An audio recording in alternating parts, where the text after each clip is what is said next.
They are patented, backlit. They have a series of LED lights behind the clear transparent film that the art's printed on, and then those lights are custom programmed by humans. They hand make the frames to animate in any way that you want. If whatever the art is, they're going to program the lights to animate proper that way. And like he just said, viewing that art in that style is such a different and new experience compared to looking at the LCD screen, which I haven't even experienced in real life. So like even one of them, let alone an entire gallery where you're inside of it. Like I can't even imagine being inside the gallery where all of the art everywhere is shining onto us. Imagine that kind of experience. It's like I'd feel like it'd be the Las Vegas Sphere, but as an art gallery. It'd be just a whole new thing to go experience. We're trying to make artists liquid right away, so they don't have to wait for things to sell.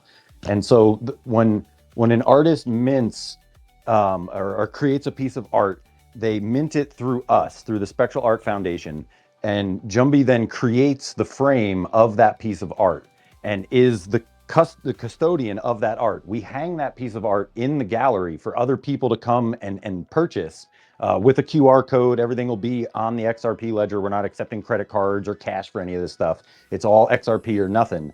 And basically, as soon as we make that piece of art and mint it onto the blockchain, it has a fair market value. And so whatever that fair market value is, let's just use $1,000 just to say easy numbers. If fair market value is $1,000, we mint it on chain. The artist can then borrow up to 70% of that fair market value right away, instantly. So that as soon as we mint it and create the physical frame and get the hash for it, that can be borrowed against by the artist. And then when someone comes into the gallery and it says, hey, I'll give you 20 grand for this, I'm taking it home right now, the artist gets the loan pays itself off and the artist gets to keep the rest. And so they become liquid very quickly so that, artists can continue to pay their bills and pay their rent and all the things that they've got to do and not have to wait for the art to sell. And that's how we plan to create the flywheel that perpetuates this.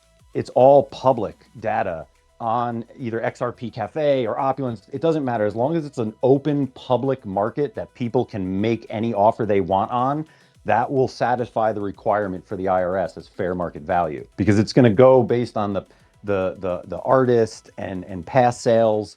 And so basically we're setting the precedent for how this will be done, because we're patenting a technology, or the technology is patented. It will be considered a whole new asset class, not just art or fine art. It's actually a new asset class. So we have to follow rules stricter because we're creating a whole new asset class that doesn't exist anymore. Where it's basically like minting a new money, right? We're basically saying we're minting money. We're printing money is technically what we're doing. So as we make a frame, if fair market value is set by the market at $5,000, every time we make one of these frames, the IRS will consider it a $5,000 value, and then artists can borrow up to that much, 70% of that instantly. So we're trying to build it. Right now, the fair market value is nothing. They've never been sold yet. So we're in the unknown. But the first one that sells, that's going to set that fair market value for pretty much the rest of it, and it'll go from there. This is a monster. I love this idea, bro.